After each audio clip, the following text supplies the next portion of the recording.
You're listening to the Champ Off-Road Podcast, presented by Amsoil.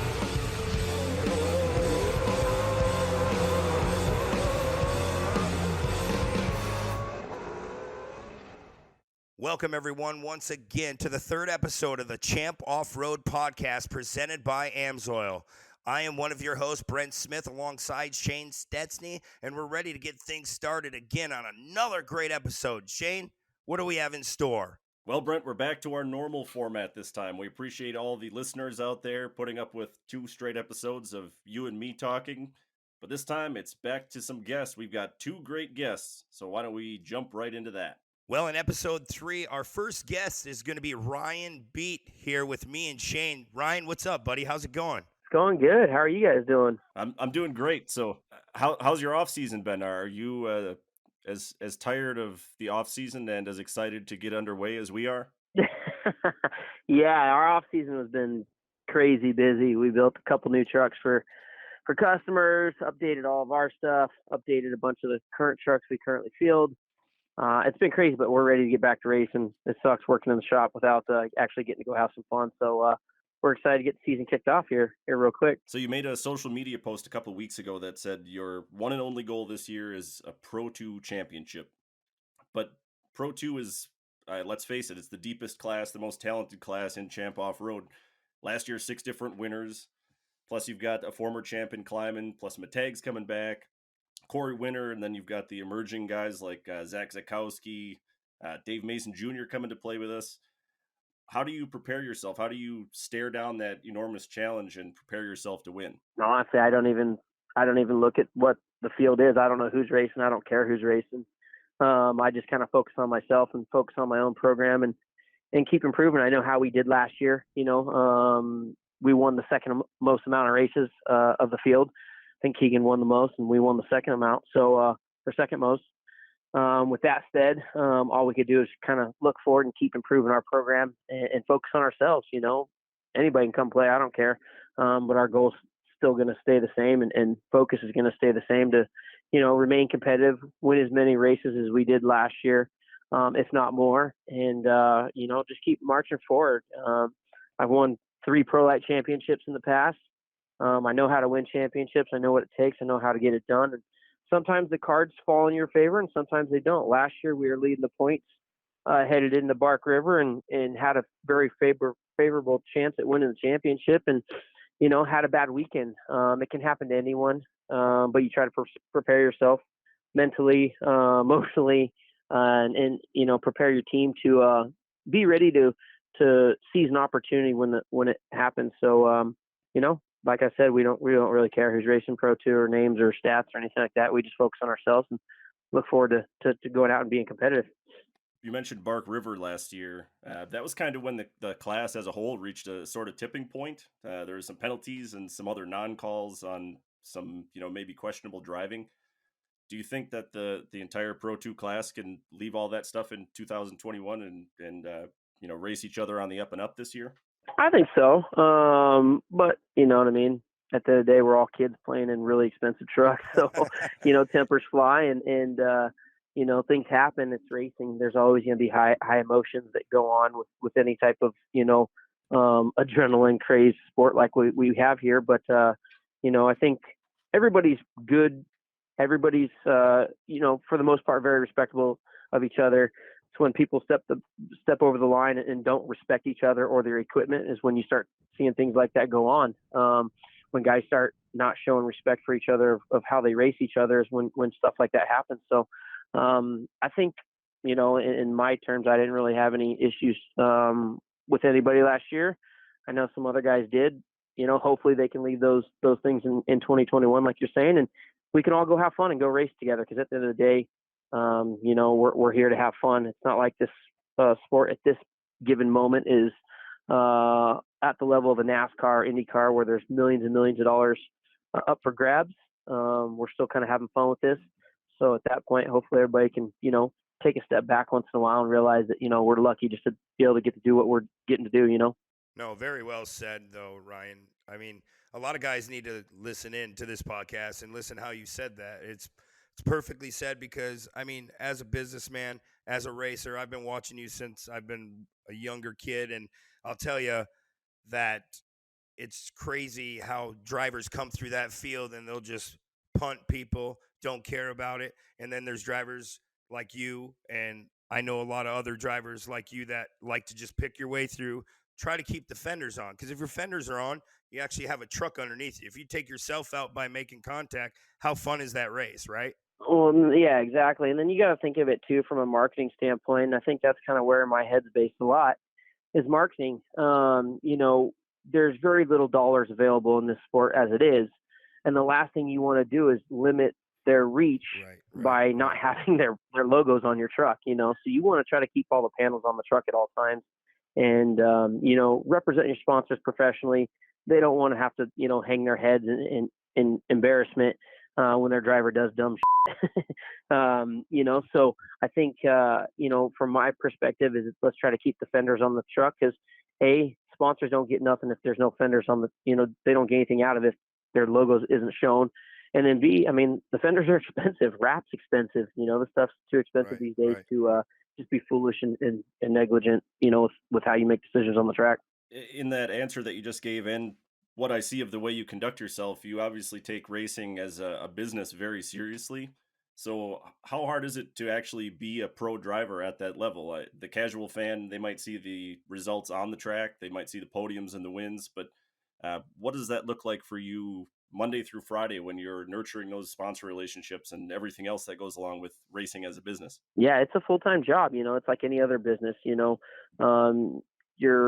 obviously nurturing the clients that you have or partners or sponsorship, however you want to word it, but you're constantly nurturing those relationships and working with them to not only develop products but market their brand.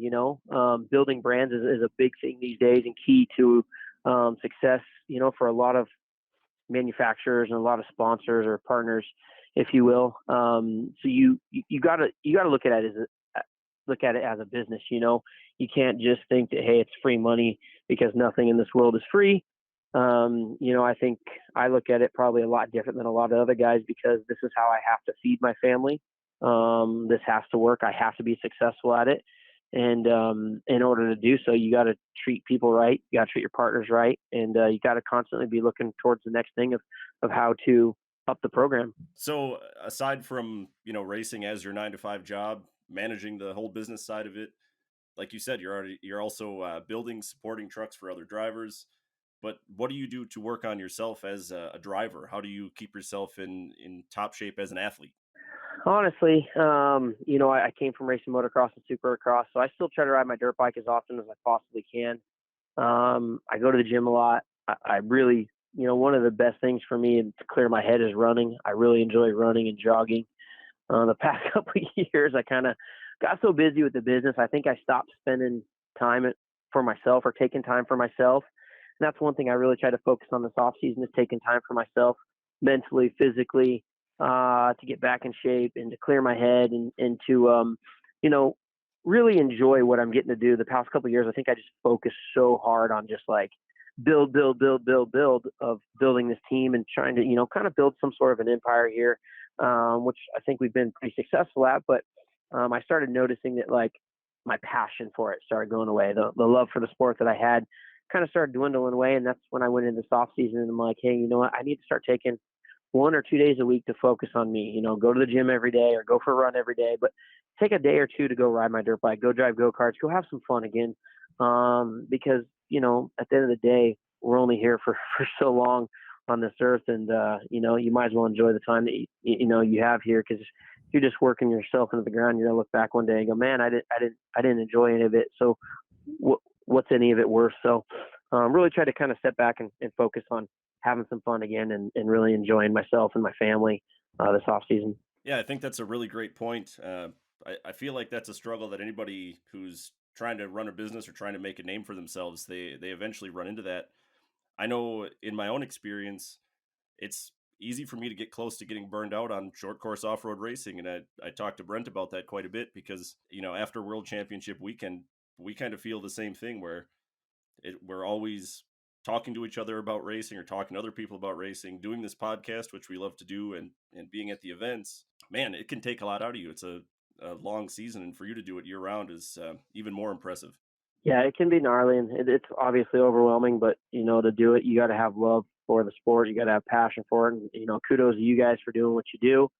It's much appreciated because it's, podcasts like this and everything that you guys do to help grow our sport that helps allow me to make this a living, everything. We all got to work together essentially. And, it's much appreciated on my end with what you guys do. It doesn't go unnoticed, and it's hard at times. It's hard to not talk about racing because it's all we do and all we love. But you have to for your own sanity. You got to start taking time for yourself. And I learned it, the hard way, and got to the point where I was burned out. Like I didn't want to even look at a truck after say February of this year. I'm like, dude, I could care less if I go racing.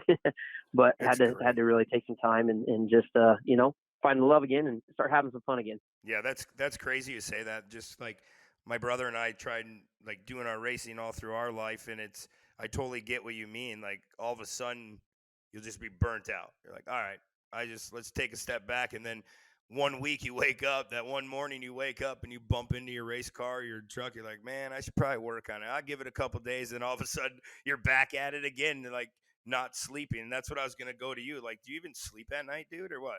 Dude, not very often. My wife gets pretty upset at me because I just lay there and I think out loud. I talk to myself, like laying there, like plans of stuff I want to do. And half the time I'm talking to her and she's falling asleep or whatever. But, there's so much that goes into this sport from so many aspects, different angles, that you have to be on top of it mentally. You have to be constantly planning, and you have to constantly be preparing, and, being one step ahead of the next guy is what gets you ahead in this sport. And for many years, I just, I didn't sleep, and I was so strung out, just like wide open with this goal and passion. And it finally got to the point where, like I said, this off season, I'm like, I just got to step back a little bit and enjoy, smell the roses type deal, and just enjoy life for what it is, and enjoy our sport for what it is, and just be thankful that we get to do it. So honestly didn't even like look at a race car, in the light of other than working on it. But like,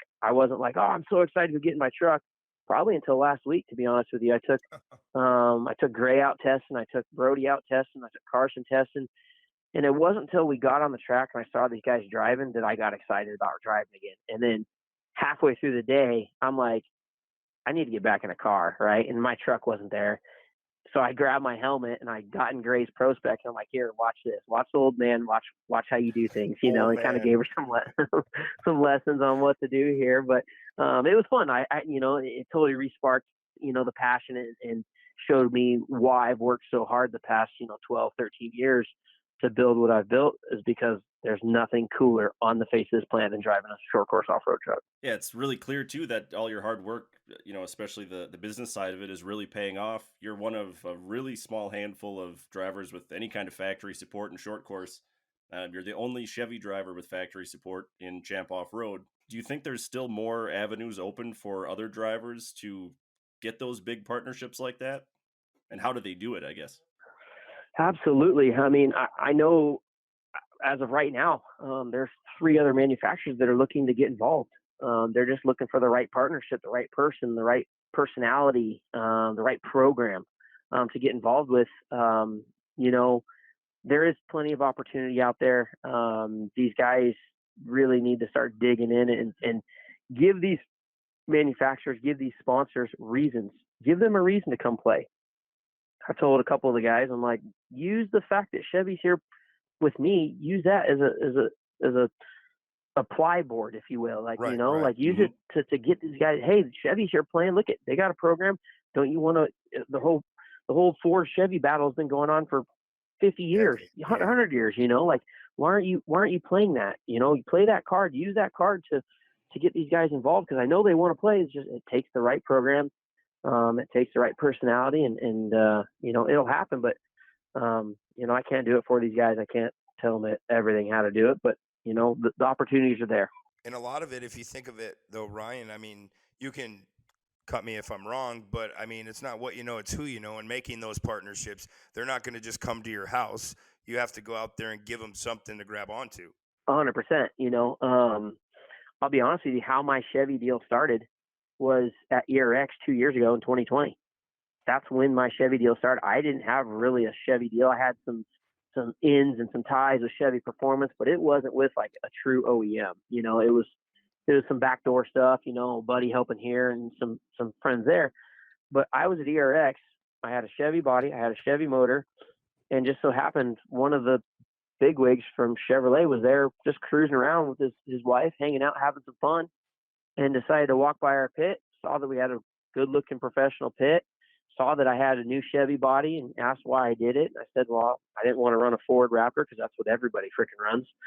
I'm like, I want to do something different, be a little different. I've always been a Chevy guy. Come to find out, a couple races later, he was the general manager and president of GM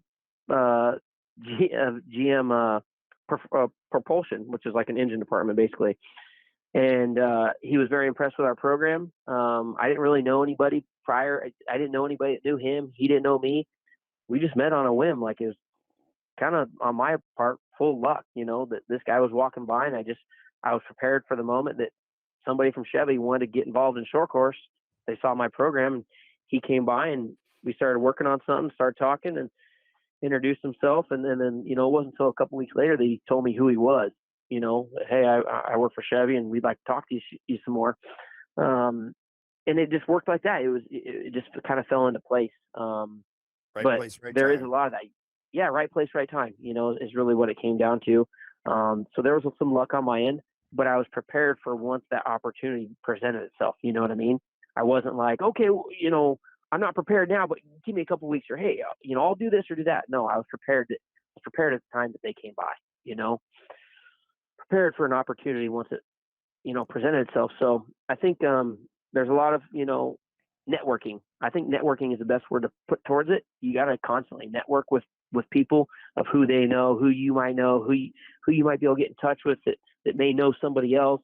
That networking is so huge and so important in the aspect of getting sponsorship or bringing new sponsors or partners to be involved is networking. I think that's where a lot of people miss the boat. They just don't network properly. So the Chevy deal, you kind of, like you said, it was just a lucky break that you got at ERX or a couple of years ago. How did you parlay that into helping develop an entirely new class with Pro Spec? Yeah, it was it for sure was I look at it like luck or God sent, however you want to look at it. I was just right place, right time. I was prepared for the opportunity, and we started talking, and they started kind of getting involved, and then they said that they had been slowly talking to the series about doing this or doing that, and they got my thoughts, and then the series came to me and said, hey, we want to develop a class. We want your input. We know you probably spent the most time in ProLite, and know the most about ProLite. You're still one of the only builders building them.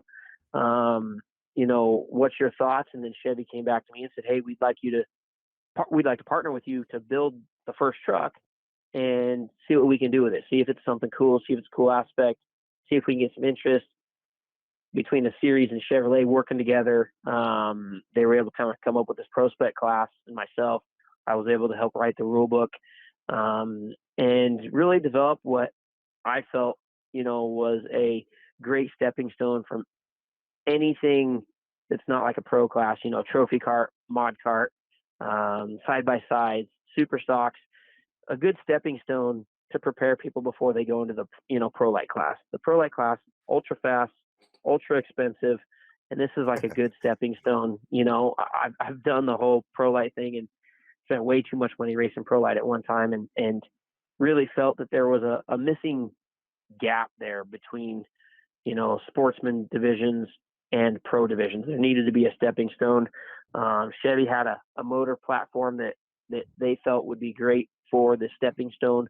And we ran with it. We were able to develop and put together what now is the V6 Prospect class. So you actually posted today, we're recording this on Tuesday before Anigo, that Gray Ledbetter, you mentioned her name a little while ago, is going to be driving your Pro Spec truck for this year. Obviously, she's super talented. She's got the chops. a ton of seat time already in short course, while also doing some sprint car racing, some drifting, and she's obviously got a knack for marketing herself as well. Is that why she makes such a great fit for racing under your awning? Yeah, absolutely. Obviously, she's a badass behind the wheel, but she, she does her part. You look at her social media; she's very active on social media. She's well spoken, and not to mention, she's a badass female racer. And in this day and age, it's important to have females out there racing. They're just as strong and just as competitive as any male. So it's important for us to, uh, give a female a shot as it is, any other male. So we're really excited to introduce this program. I think she's a great fit. I think she'll do very well in the class. We had a list of girls that were 6 or 7 girls long. We had a couple male drivers, up and comer kids that we were looking at, and just felt that short course truck racing needed a female face, so that younger girls have someone to look up to. There's a lot of fans of short course off-road racing, but there's not many girls that get to do it at the professional level. So for me, it was I have two daughters. One's 5 and one's 1, and I want them to one day have someone to look up to in this sport. I don't want them to always look at our sport and just be like, oh, it's only a man's sport. Right. Girls need to feel females need to feel welcome to come play in the sport too. So I thought it was important to help mold a role model for my daughters and short course racing in general, on the female spectrum. Yeah, not only will she inspire, future generations of drivers, but already in our youth classes, our short course mod carts, 170s and 570s, they're like 40% female drivers. So, that'll inspire the next generation of, people to follow in Gray's footsteps. Absolutely. And that's so badass. And we need to recognize those girls that are doing the work and putting it in and going out and kicking the boys' butts. It's awesome. So I really felt and was excited to put this program together with Gray and have her come aboard and see what she's got, So Ryan, I know you picked Gray Ledbetter, but you also have other drivers underneath that awning. We're talking new drivers trying to come in the sport and young drivers. I mean, are there people calling you at random times, asking you for help and guidance? Like, hey, I have an old truck here. What should I do with it? Or is it pretty much if you want to be a part of their program or help them, would you rather them come to you, obviously, but do you go out of your way and help people on the side that people don't know about? Yeah, no, absolutely. I'd say I probably get 2 to 3 phone calls a week of people that are building trucks of their own and just looking for some advice, looking for help, looking for guidance. I get calls weekly of people wanting to know, what's it take and how do they get involved with my program. Hey, they got a kid who's racing, side by side, but they're looking at racing Pro Light in 2 years. Can they start building a truck now, or can I start helping them and start grooming them? I get those phone calls all the time, and it's truly honoring that people are reaching out to me in the masses that they are. It's really cool. I love helping and seeing the sport grow. That's my biggest goal, is to see short course explode and be as big as you can. And if people come into the sport and they can't find help and they feel defeated before they even get started, it's not going to grow our sport. We all need to help each other, and people that want to come in, we especially need to help, because they're new people coming in. If we can retain those people for a longer lifespan than just, 2 or 3 years, they're going to be opt to spend money for 10, 15 years of doing this, to get them some help, get them some sponsorship, teach them how to acquire sponsorship, teach them how to set up the trucks. This sport's going to grow, and it'll keep growing, at the rate that it's growing now.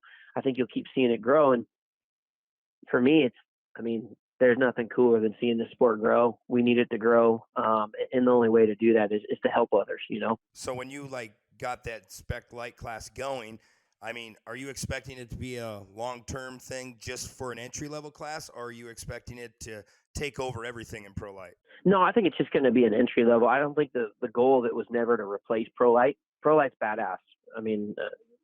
I love Pro Light still this day. We field 4 other Pro Lights underneath our camp. So for me, it was never to replace Pro Light. It was just an option, a stepping stone to prepare kids to run those types of speeds. You know what I mean? Pro lights are doing 80, 90 miles an hour at Crandon. If you're going from a mod cart to a 90 mile an hour, 3,400 pound truck, that's a big jump, you know, and that's a big jump for anybody. So whether it be a side by side or super stock truck, there needed to be a stepping stone for safety purposes and for experience. You know, I don't think it's safe to just throw anybody into a pro light that is as fast as it is. And plus the budgets. Give these people a chance to go out and build their name in a pro spec class where they can win some races, get some notoriety, maybe get a tire deal, maybe get a sponsor, maybe get a shock deal, you know, get them some speed under their feet before they jump into such a gnarly class like pro light. Absolutely. Such a great explanation. Yeah, so looking at Anigo, it looks like there's a small handful of pro spec trucks showing up, and I know that, you know, throughout the whole summer last year, it was kind of an open conversation with all sorts of drivers interested, maybe kicking the tires on the class a little bit. We end up with Chris Vandenelsen. You've got Easton Sleeper in your truck from last year, Gray Ledbetter, and then Nick Visser. What do you think of that group of people, and what do you think this year holds for that group and anybody else that might show up? I think it's good. I know there's 2 other trucks being built right now because I've sold parts, some of the parts that we built for the Pro Specs. Nice. We sold some parts to 2 other trucks. They maybe not be done yet, but they'll be out here at some point. I think the class is going to keep growing. It's like any new class. You know, people are really skeptical at first. They're like, man, why keep adding and making things more difficult? But I think as people start to see how budget friendly these trucks are, how inexpensive they are to run and maintain, you're going to start seeing a lot of people look at that class before they go to pro light. You know, like I said, a stepping stone. I think this first year with those 4 or 5 trucks are going to be out there right away. I think it'll be a great kickoff and straight start. It'll snowball. It'll end up growing, and you know, every year you get a couple more trucks coming, a couple more new trucks. I have two new pro specs on order already for next season that people want us to build this off season. So I mean, it's good. I think it's great for the sport. It's great for people's pocketbooks, especially in this economy right now that everything's so freaking expensive. It's an option to keep people out there and racing. That's awesome. That's totally cool. And I know I've sold my pro light stuff to some guys, so you'll see a couple more trucks coming out. So it's so cool to see what you've done, and it's crazy. It's going to be over the top. Sky's the limit with you, and that's what's so cool to talk to you and knowing you for so many years, to see you just keep progressing. And to hear that you lose like your heart at the sport a little bit and like to go away, it makes me feel a little better, because my brother and I, that's how we lived and died, is just wanted to be around this sport. But the good times and the bad, it equals out. You know, yeah, it happens. You know, it's not always going to be cupcakes and roses. There's going to be tough times. There's going to be times where you're wore out and you're just like, man, I'm over this. But you know what? At the end of the day, you hear those engines fire up, or you get behind the seat, you smell the race gas. There's nothing better. I mean, all of us racers at heart will always come back to racing no matter what. You know, there's so many times I've contemplated retiring. Hell with it. I'm going to retire or whatever, be done racing. And my wife looks at me and goes, then what are you going to do? Yeah, you can't like, do that. What are you going to be, a mechanic at a garage? Yeah, exactly. Not that you would be good, but come on. Yeah, no, for sure. So it's you know, everybody has, you know, those ups and down days, and it's, you know, at the end of the day, the smell of the race gas, you know, the feeling of the engines running, the sound of Johnny Greaves or CJ going through turn 1 with their Toyota screaming. You know, I'm a Chevy guy, but at the end of the day, when you hear that Toyota, it's still sick. I mean, there's nothing cooler than short course when these trucks are battling. You know, it like I say, this is the greatest form of motorsports there is. It's taking longer than it should to be mainstream. And I think as we get more people involved, more racers involved, and help introduce them. Part of my move to North Carolina specifically was to surround myself with other forms of professional racing and maybe bring more attention to short course. You know, Mooresville and North Carolina is like the mecca of NASCAR, IndyCar, IMSA, any NHRA. I mean, any form of motorsport that you can think of, their hub is usually based out of North Carolina. So being there, just already being there in the couple months that we've been there and moved our program there, we've had all kinds of crazy big names come through our shop. People look at the off-road trucks that are like, man, this is badass. I want to try it. I want to get in a truck. You know, guys like Clint Boyer, Kyle Larson, these guys have all been to our shops and seen our stuff, and they're like, this is freaking badass. Right. You imagine putting Kyle Larson behind a Pro 2 or Pro 4, even a Pro Light. we're working on it. We're just trying to get schedules to align. It's really clear too that over the last couple of years, the short course scene is starting to take a foothold down in that corner of the United States. You've got a handful of, you've moved down to North Carolina. Gray Ledbetter also from North Carolina, and then you've got a handful of guys from Georgia, just a couple states away. So, I think we're close to a boom of racers coming out of there.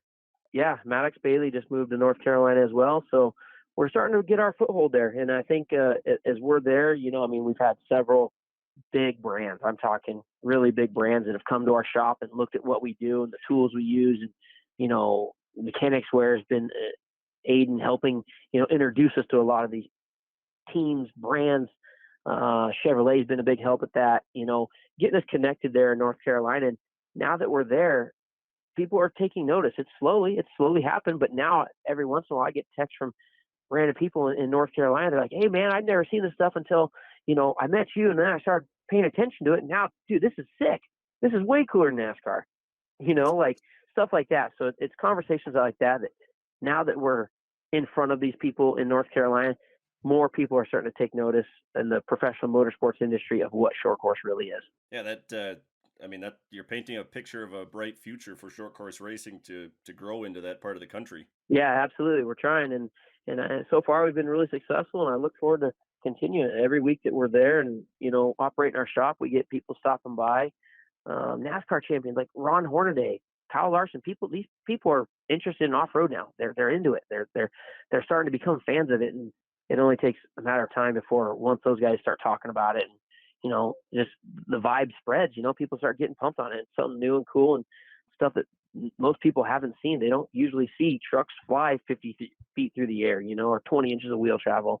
They don't see that. That's not every day. So something new and cool like that in front of these people and kind of putting ourselves in the right place, I think definitely will help the sport of short course. Yeah, and you talk about like when you bring in those kind of drivers, sprint car has taken over a lot of those pro athletes like Kyle Busch, Kyle Larson. When they're not racing a circle track car on asphalt, they're at Millbridge, running Millbridge and getting lap times, getting seat time. And I just watch those guys run dirt. It's like, come on, guys, just take one more step. Come on, one more step. Get in a truck. Yep. Me and Sheldon talk daily. He's become one of my really good friends. He's there now, and we're constantly trying to work on getting him back in a short course truck. He'd love to. It's obviously schedules are hard because they race, most Saturdays, which is when we're racing. So one of these days, all the schedules will align, and we'll have Sheldon and Kyle Larson, Clint Boyer, and all these guys out here running the truck. And you got me all revved up for the future. But looking ahead to the very near future, we don't want to take up too much more of your time here. But Anigo this weekend, rounds 1 and 2 of the 2022 season, finally here after this another long off season. Starts off Friday night, that Yokohama Duel of Champions, 1v1 Pro 2 racing. Are you excited about a brand new format coming to short course? Yeah, I think it's a great format. It's a really cool opportunity for, some sponsors to get involved and put up some money. Unfortunately, I won't be participating in it, but it'll be really cool. Be cool to see. Obviously, for me, I don't know if I'm a fan of it yet. Not the format, but more or less the time of when we're doing it. If we were doing it Sunday night, I'd be all game. But for me to jeopardize Friday night, before a Saturday, you can either make your weekend really long and a big headache, or it could go great. But for me, in the position that I'm at with wanting to race for a championship and wanting to prepare my team to be out there racing for what the real goal is, I just don't feel comfortable taking the chance at this time. It's 3-lap shootouts. I don't feel all the racers are going to be totally respectful because it's a one and done deal. You know what I mean? You're racing for money. Sure. I don't think racers are totally going to be completely respectful during that race. I don't want to tear up a bunch of equipment. For now, if it was different for $100,000 or $50,000, it'd be different. But right. $10,000 split 3 ways. For the top 3 guys, hey, it's great money. It's really cool, but unfortunately, it doesn't even cover the fuel bill. So I'm not going to participate in it. But I look forward to the future of them putting together maybe a little bigger purse, or doing it at a different time. Maybe not Friday before our first race of the year, kicking off our season. So yeah, I look forward to watching it. It'd be pretty cool. About the? Go ahead, Brent. Go ahead. No, you're fine. You can go. I was gonna say, what about the track itself at Anigo? I think it's sweet. I hand- love Anago. I mean, it's tight. It's kind of super crossy. It's really fun, in my opinion. I think it's a great track. I love the fact that we're right there in the middle of town. You get a lot of spectators. Um, there's food, there's hotels, there's amenities that are close by that make going to that race fun. I think it's cool. Does your motocross background really help you out there? It's such a tight track. The Pro 2 field obviously is a big field. It's a crowded track with that many trucks on it. Does racing bar to bar in your past really come into play for you? I think so. In motocross, you race so closely in such a, confined space as Supercross. It's just like, for me, it's normal. Racing that close and being door to door, bar to bar, however you may look at it, is just normal. No, I liked Anago. Like growing up, my brother and I, we won quite a few races inside and out of short tracks, and Anago was always just that one track where it wasn't crazy with the jumps. It wasn't really like high flying, rollers, but it was technical coming back into that infield. I don't know how many guys last year we were giving them a hard time backing it into that infield. How many over rotated, hit that tractor tire? I mean, Kyle Leduc, Keegan Kincaid. I mean, Jarrett Brooks even over rotated.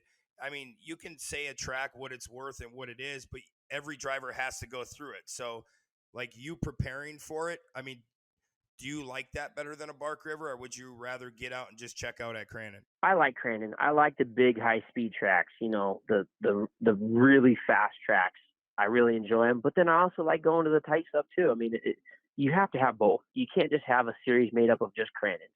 You got to have the tight tracks that are technical and separate, people. And there's going to be some guys that are stronger at certain tracks that fit their driving style, and then there's going to be some tracks that they're going to suck at, So, just trying to, I really focus on trying to be a well-rounded driver that does pretty good at all of them.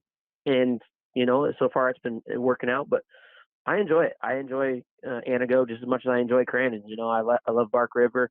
All the tracks here are just sick. I mean, that's why we came back here and decided to race back here prior to the Lucas Series closing. As you guys know, I was racing back here, racing both series. I was doing coast-to-coast travel and racing both series because I love racing back here too. I mean, the tracks are sick. They're a blast. Well, you, like I said a couple times already, you've got me excited. I mean, Anigo's only a couple days away. We don't want to take up any more of your time. I sincerely appreciate you taking this much time for us. I know the fans will appreciate it as well. We love your insight that you brought to this. And thanks for coming on the show, my man. Yeah, no worries. Thanks for having me, and I really appreciate it.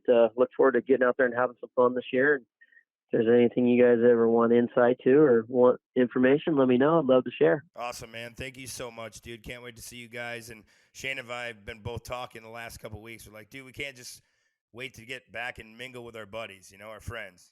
Yeah, that's what we all love, man, being at the races and seeing race cars go fast. So excited to see you guys out there and look forward to getting things going here in a few days. Sounds good, Ryan. Take care. Yeah, cool, guys. Buddy. Take care. Thank you. As always, this podcast is presented by Amsoil. Champ Off-Road fans, remember to visit Amsoil.com for products that protect and maximize performance in all your vehicles and motorized toys. Use the convenient Amsoil product guides to find where you need to get fast, free shipping right to your door. Amsoil, run with us. Okay, our next guest on the Champ Off-Road podcast, presented by Amsoil, defending Super Stock Truck Champ and our good friend, I think, Joe Maciosek. How you doing, Joey? Good. I'm doing good. How about you guys? I'm doing great. Have you listened to any episodes of the Champ Off-Road podcast lately? I have. Sounds like you guys are talking some smack. Well, we both are. Trying to give you that extra motivation to push you over the top. Yeah, that's all it gives me is extra motivation. Go out there and do it again. Hey, so last year at Anigo, you told us what you wanted more than anything in the whole world was to win that championship in Superstock. Then you went out and had a great consistent season and you got it done. So after that all set in, after the dust settled on your championship season, what's your off season like as a defending champion? Honestly, after the last race, the truck was pretty beat up. Had an unfortunate incident after the race happened, got hit or whatever. and the whole back half of the truck was completely bent, basically behind the cab to the rear bumper. So we had to basically frame the back half and repipe the whole thing. So it's basically new truck from the middle back. And so you and your dad fixed that yourself, obviously, because you guys are both hands-on. But that must have took some time, though. Yeah. Luckily, we know Jerry Conrad at the Auto Salvage up in Eau Claire. He always helps us out over the years, and he got us a frame basically right when we asked him. So it was basically just putting the time in and making sure it's all square. Now that you've gotten over the top of the hill and won that championship, does your mental approach to racing change at all, or do you come in with the same mindset that you just want to go compete and do as well as you can? I think it's kind of, it's you got it now, so I wanna win. Last year was more consistent, get it done, don't break. And this year I think I'm going more for wins. The championship as well, but I want to be the fastest truck out there. Well, they say when you win, the championship will come to you. So, I mean, obviously that is set in stone. People say that, but to accomplish that is another thing. And you've obviously seen that over the years. But I mean, you've kept your head down. It seems like we're always talking about you. We're always bringing you in our cameras. And granted, we're friends, you, me, and Shane, and we always come to your pit and hang out. That's more fun to us than anything. Watching you on the track and progress as a driver, it's been real fun. It's cool to watch Super Stock Truck, but to lay everything aside, you still got to drive the truck. And hey, man, you won the championship. You got to be stoked. Oh, I'm definitely stoked about it. As I said, it's been 7 years working for it. We've had a couple slip away on us, and that's a heartbreak. You lead the points for a long time and get to the last round or two, and something breaks, something unfortunate happens, and that's racing. And that's why this year or last year we tried to stay consistent. Running up front is hard. You break your stuff a lot, especially if you don't get a good start. You start maybe towards the back a little bit. It's hard to get up front. You bend stuff, break stuff trying to do that. So Brent mentioned your dad, Larry Maciosek. Obviously, anybody that's been around the sport like we have, they know that name. You took over driving for him and got into Super Stock Truck, but when he was in the class, he kind of had a reputation. The best way I can describe it to a casual fan is he was like the Kurt LeDuc of the sportsman, where respect. That's good. Yeah, That's good. Respect from Larry had to be earned. And I think some of that reputation followed the truck after you took over. But what I noticed this last year is that you took your patience on the track to a whole other level. Is that something that you made a conscious effort to do, is be more patient? Yeah. He's in my ear spotting for me. So he does a great job calming me down. You can't win them all. And it took me some time to understand that. So he does a good job keeping me calm, telling me what I need to do, and if I'm in the right position to go for it. That's awesome, man. And it's so hard to just say, hey, I'm going to win every race like you said, but it takes a lot. I mean, just being in that class myself, it's not just 1, 2, 3 good drivers. There's 10, 11, 12 good drivers, and there's 8, 9 great drivers that can win at any given time. So it's not like people listening to this podcast get mad that I think certain guys are fast and certain guys are not, but we have the competition in that class. And if you want to win, you better have all your ducks in a row to make it happen, because one little thing, you could go from front to dead last and sitting on the side. Yep. That's especially at the beginning of the season, the first round. You don't get in that invert, it's going to be real tough. So do you single out certain guys in Super Stock Truck that are kind of your rivals? I'm thinking of other guys that are always up front, like Nick Bing, Kyle Cooper, maybe somebody else. Or do you not really look at it that way? You're just out there to run your own race? Well, you have the guys out there that you want to beat just to feel good, Yeah, I want to win every race, but the guys that are running up front, and as long as you do your job and you beat them, you still feel almost like a win most of the time. Yeah, and I totally agree with that as well, like the winning in type situations with Super Stock Truck, but it's just to keep your nose clean and those competitors. Yeah, you could be like, I'm going to beat Bing today. I'm going to beat Kyle Cooper today. But who knows? These newcomers coming in, it's like you could keep your eyes set on one person, but you said it perfect. At any given time, anybody could win. Yeah, I learned a lot racing Nick Bing, the secret driver coming into the series. Still in the Ford. You're trying to give clues to who it is. I'm not going to say who it is, but I think most people know. He kicked my butt for about 2 years straight, and I learned a lot from him. And he basically taught me almost how to drive, because that's when the video was coming out. So I was like, why is this dude kicking my butt? What am I doing wrong? And then you just go to film and you study and you see what you're doing wrong. And eventually I started beating him. Is that something you do a lot of, watching film of yourself and other drivers? Because last year we had Billy Booth on the podcast, and he said he just grinds, hours of anything he can get his hands on. Classes he's not even racing in, guys he's never raced against. He tries to consume as much of it as he can. Are you the same way? Yeah, I probably watch just about as much as Brent does. I like to watch pro light, stock trucks, super stock, anything kind of near our class. You can pick up on driving styles anywhere. They're faster than you. Anything little like that. Just the momentum classes, like Shane and I both like the super stock truck class. But then you look at your 1600 buggy, your 1600 single buggy. You're always trying to carry the momentum through the turns, through every part of that track. Because I'll tell you, to put a lap together, this, Joey, you have to put the whole lap together. You could be good on 3 corners, and 2 corners down the road, you could mess up. You just costed yourself everything you put together. So it's not easy. Yeah, especially when tracks aren't perfect. It's off-road racing. You get rain, you get dust, you get off the line, especially in super stock truck in the beginning of the race, even towards the end. These trucks don't have enough power to go through the fluff. So when you get out there, you can get passed by 2-3 trucks. Brent talked about how deep the field is in super stock truck, how competitive it is. There's also some big personalities, some big egos. And last year it got super dramatic, especially I'm thinking about Bark River, kind of spilled over into some tension, some contact on the track. But you managed to stay clear of that pretty much all year. You were kind of just running your own race. Does that just come down again to that patience that you've developed over the years? Or is it luck, or is it something else?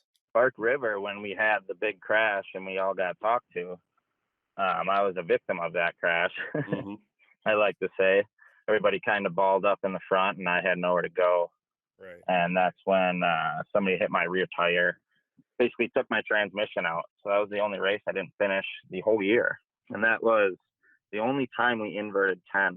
We had some reckless drivers up front. Yeah, that makes it so hard, too, as well. I mean, as announcers, Shane, you can say if I'm wrong, but we both feel the same way about a lot of different things. And watching that race, I won't say names or anything, but it's so hard as us calling play-by-play not to even call out, maybe to even call out somebody individually, because we want to see each and every one of you guys battle to the end, because we know you guys are great drivers. But then if you get a couple guys that pull their head out of their rear end and don't know where they're going, or they make that one jump move in the beginning, they take out 8-10 great trucks. That just takes the wind out of our sail, Shane and I, because we love that class. We love everything about it. And if you take out the front runners, that's not really right. Yeah, it's not good for the show. The fans don't get as much out of it. You want to see all the fast guys running full strength at the end. You don't want to see people sidelined. Yeah, Joe, we want to race hard. Yeah. We want to race hard. We just don't want to take people out. Right. So have you had any discussions with other drivers in Superstock about that, or do you kind of mind your own business? Yeah, it happens from time to time. Certain drivers you feel comfortable going, side by side on any given jump. And some drivers you don't feel comfortable no matter where you are around them. And it's sometimes, you have to try to pull away, but when they're hitting you and bumping you, it's hard to get away from them, because you have to play defensive almost in a way, because they're just going to dive bomb every inside corner they possibly can. Right. And you have to put yourself in that position not to get taken out as well.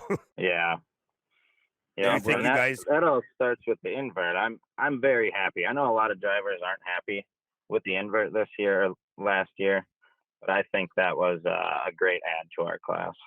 Not only the deeper invert after it switched partway through the year last year, but looking ahead to Anigo, you have a random draw for starting spot. So you could have some really bad luck potentially and start near the back. So are you out looking for 4-leaf clovers all week to try to get that lucky draw? Yeah, hopefully I get a number 2 like last year. I don't know, maybe bring some candy or donuts to the tech guys. Who knows? What are you? Hey, Joey, coming in after being a past champion, like, I know your mentality is to win, but what are you looking forward most this year? What are you looking forward? I mean, I know you love being at the track, you love being around all these great people, but your goal is to win. But what's your overall season goal? Obviously to win that championship, but do you have anything up your sleeve that you want to try different? Yeah, like I said, last year was more of a consistency year. So I still want to be consistent, but I want to be battling for first place. I think I got 8 seconds last year, and it got old. When you know you can battle up front and you know you have the speed, I just think I held back a little too much last year. So you're saying we should see you turn up the juice to 10 this year? Yes, as you said.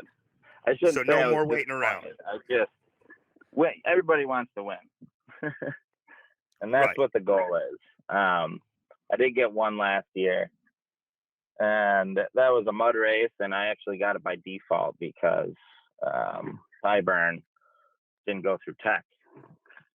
But yeah.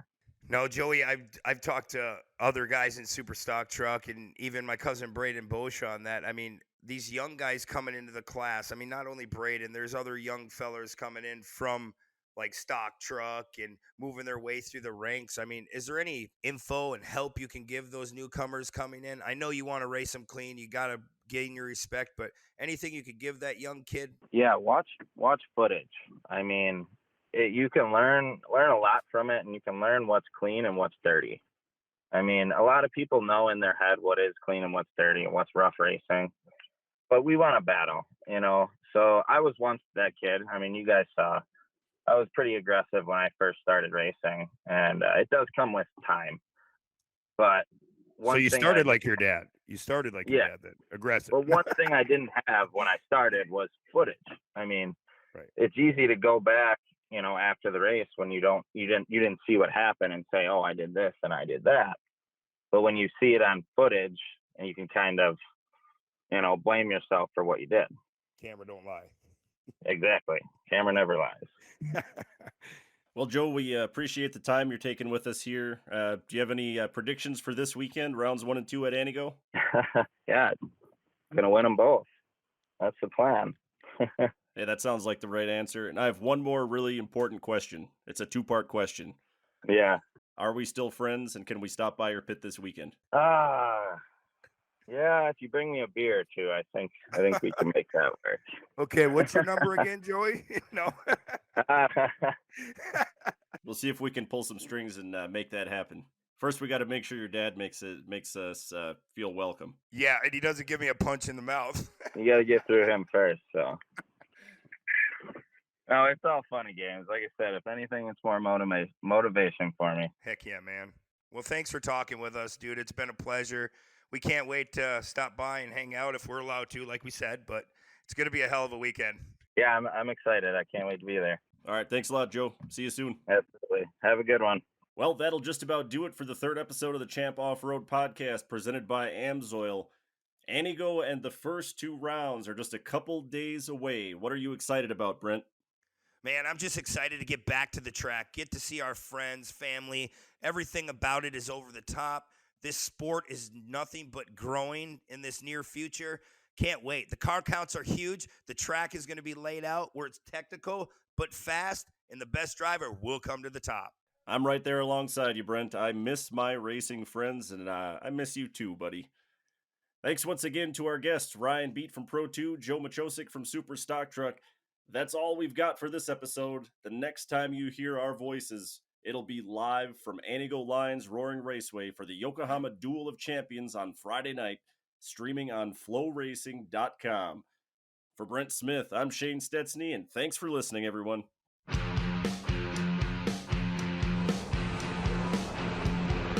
Thanks for listening to the Champ Off-Road Podcast, presented by Amsoil.